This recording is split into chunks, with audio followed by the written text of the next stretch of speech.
Welcome to ভূত.com।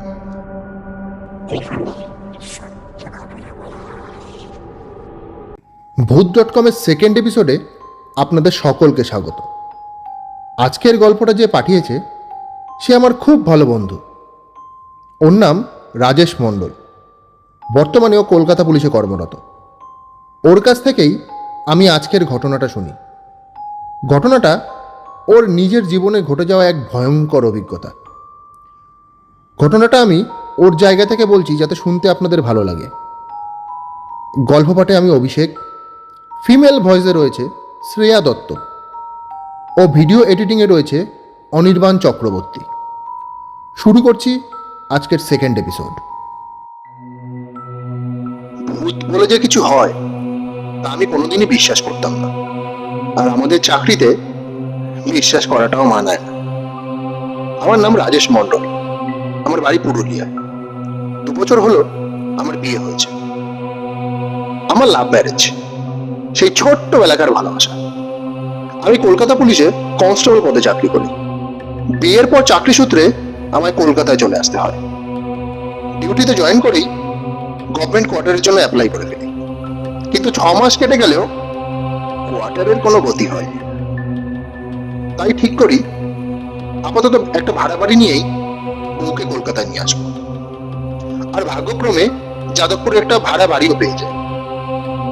থাকবার মতো যেটুকু জিনিস কিনলেই নয় তা কিনে বউকে কলকাতায় নিয়ে আসি। আমার বউয়ের নাম প্রিয়া। কিন্তু প্রিয়াকে আনার কিছুদিন পর থেকেই বাড়ির আশেপাশে লোকেদের কাছ থেকে ওর নামে নানা রকম অভিযোগ আমার কানে আসে। অভিযোগ বলতে কারণ ছাড়াই লোকেদের সাথে ঝামেলা করা, বিনা কারণে যাকে তাকে গালমন্দ করা, কাউকে বাড়িতে ঢুকতে না দেওয়া, এমনকি ওকে অনেকে ঘরের মধ্যে নগ্ন অবস্থায় ঘোরাফেরা করতে দেখেছে।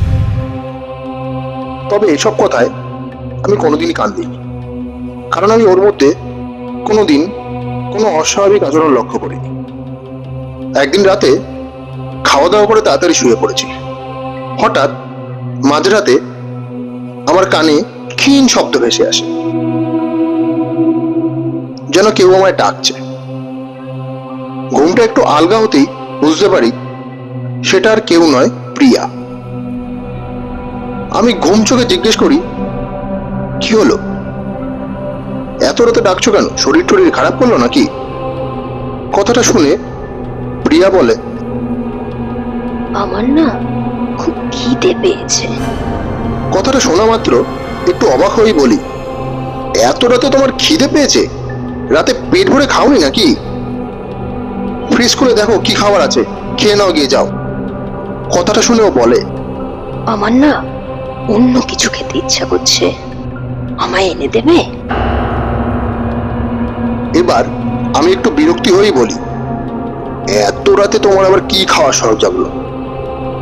এবার ও যে কথাটা আমায় বলে সেটা শোনার জন্য আমি একেবারেই প্রস্তুত ছিলাম না। ও বলে, আমার না বাচ্চার মাথা খেতে খুব ইচ্ছে করছে। বাচ্চার নরম নরম মাথা চিবিয়ে খাওয়ার সে কি স্বাদ! কথাটা কানে আসতে ভয়ে আমার সারা শরীর ঠান্ডা হয়ে যায়। ওর দিকে যে ফিরে তাকাবো সেই সাহসটাও হয়। ভয়ে ভয়ে কোনো মতে রাতটা কাটাই।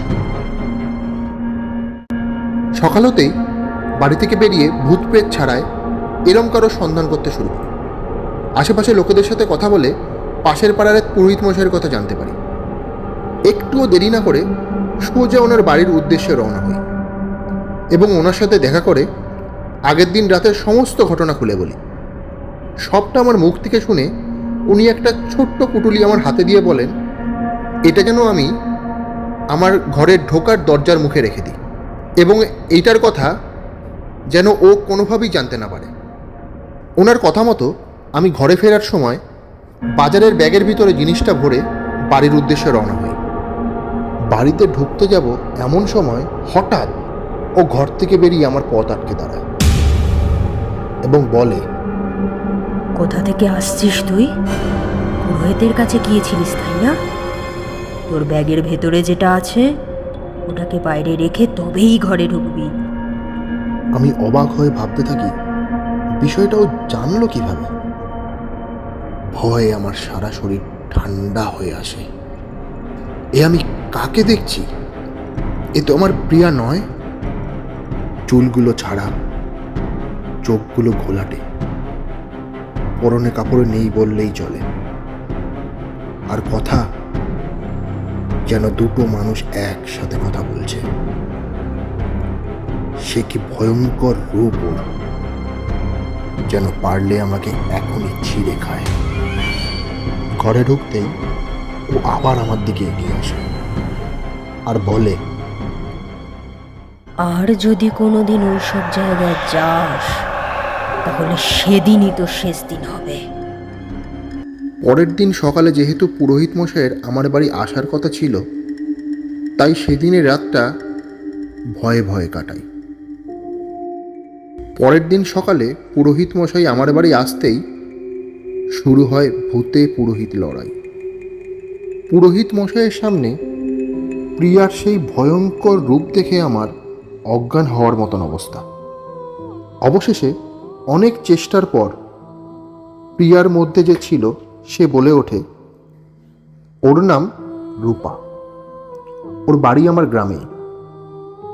অনেক দিন ধরেই ও আমায় পছন্দ করত, কিন্তু আমার বিয়ের খবরটা ওর কানে যেতেই ও সেটা সহ্য করতে পারেনি।